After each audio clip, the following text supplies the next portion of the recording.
All right, so I'm Ira Mitchell. Welcome to the newest episode of People You Should Know, collaboration between the Evanston Chamber of Commerce, Evanston Roundtable, and Byline Bank. I am a part of the Evanston community. I am a longtime Northwestern sports fan. Live a block and a half from the football stadium currently at this time. I am the co-chair on the board of directors for Center for Independent Futures, which is an Evanston-based not-for-profit that helps people with different learning abilities learn how to live independently. I am joined today by the new Northwestern Athletic Director, Dr. Derrick Gragg. So Derrick, thanks so much for taking your time today. Absolutely. For joining us. Please tell us a little about yourself, well, if you don't mind. Absolutely. Originally, I'm from Huntsville, Alabama, where sports is king. We didn't do a lot more than sports. I was sports year-round my whole life. Ended up playing football at Vanderbilt University. So that was my first foray into college athletics. Okay. And so since I went there in 1988, I have literally been on a campus every day of my life since that time, the last 30 plus years. Sure. And so I feel like I'm a higher education and college athletics lifer, so to speak. And so my whole career, life, my family's been built around college athletics. And so coming here to Northwestern, it really, really fits my core value system, who I am. I went to a similar institution, and we have a lot of great things going on right now. Okay, awesome. That's great to hear. So why did you choose to come here to Northwestern? Well, Northwestern to me offers the highest level of academics, which is very, very important, obviously, on a college campus. And on the other side, Big Ten athletics. Sure. And you don't get that type of combination at most schools. And so for me, that was very, very attractive. Again, going to a similar institution in Vanderbilt, which is in the SEC, high academic, same type of thing. And just the collegiality, what this university stands for, what I think it means in the community. I think that's all very, very important. Otherwise, I would have stayed at the NCAA office where I was. But again, I've been on campus for so long, this is really, really who I am. Sure. So it sounds like campus life is something you enjoy. Oh, absolutely. Quite a bit. Love being around the students and the student athletes. Great. So do you mind, do you have a family? Do you mind telling me a little bit about them? I do. I have a wife, obviously. Sonia has been very supportive, and she's been with me since almost day one of my career. Okay. We have 4 children, and this is where it gets kind of funny. So we have a 28-year-old, a 25-year-old who played football at Tulsa when I was the athletic director there. He has his MBA now. And then we have a 21-year-old who's at Howard University. He's an acting major as a junior. And then we have what we call the Tulsa surprise child. She's 8. So she's in the 2nd grade, doing very well, but she's the child who's had to go to 3 different schools over the past year. Interesting. So the transition on her we thought would be toughest, but kids are really, really resilient. And so we've learned a lot through just watching her, the way she's fit into the community, and how she's embraced this move. So we're all in. Great. So something that's on many people's minds is the new football stadium. I know through one of the major donor, the Ryan family, inclusion and diversity is a major thing they enjoy. With this new stadium, can you tell me a little insight about the making it accessible and inclusive to everybody? Oh, absolutely. And this university, this athletics department, and we're about inclusion first and foremost. We want everybody to be able to enjoy the venue. And we're patterning that off of Welsh Ryan Arena, which already we feel like is the most accessible venue in the country for basketball and other events. And so we want to be able to mirror that. Obviously, owe a great deal of thanks to Pat and Shirley Ryan and their family and their son Corbett. They're very, very, as you say, interested in inclusion and making sure that everybody can access this stadium.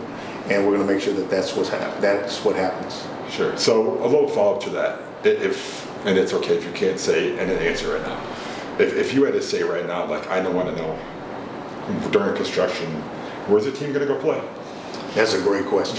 And obviously, we'd love to. We're exploring different options. And so we've talked to the Bears organization. Obviously, we've talked to the Cubs because we do play 1 game at Wrigley Field a year, looking at maybe extending that. But the difficult part is you have tenants there. So you have the Bears, obviously, at Soldier Field, and then the Cubs in the stadium. And we're also looking at maybe exploring things with the White Sox. We don't want to cut them out either.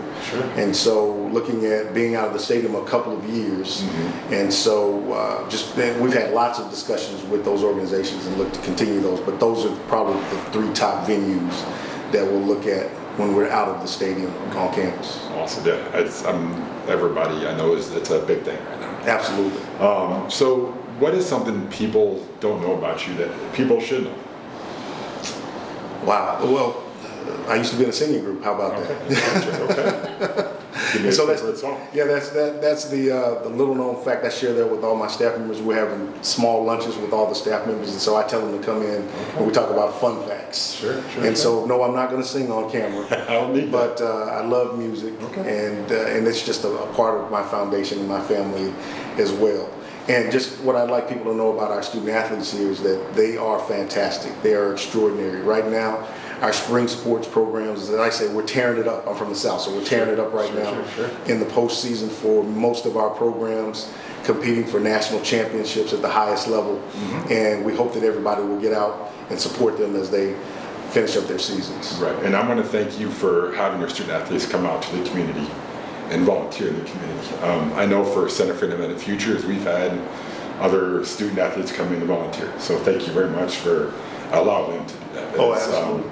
Very important It to is. the Evanston community to meet these student athletes that they don't know currently at all.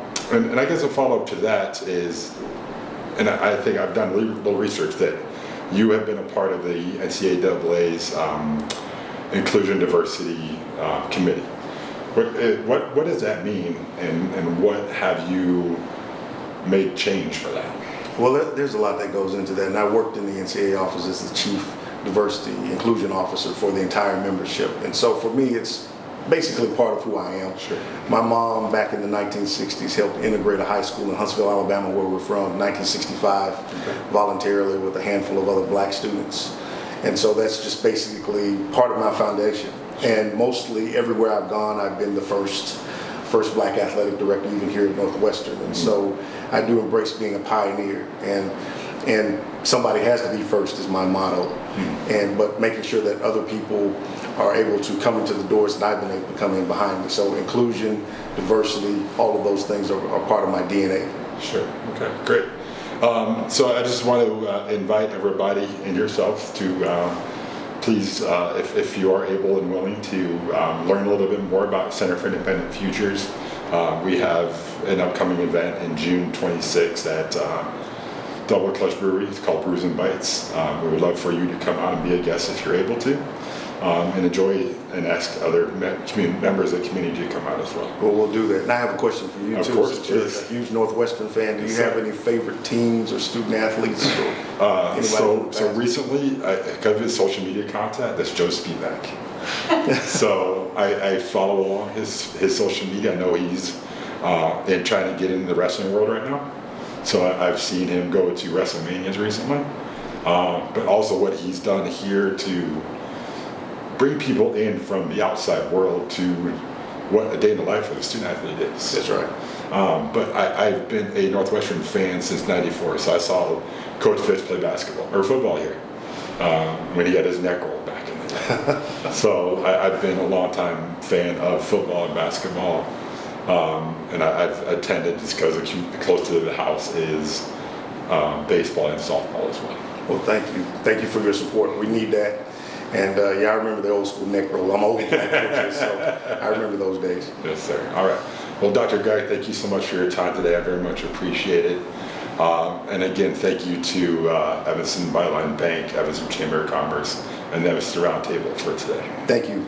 Thank you very much. Have a great day. Appreciate your time.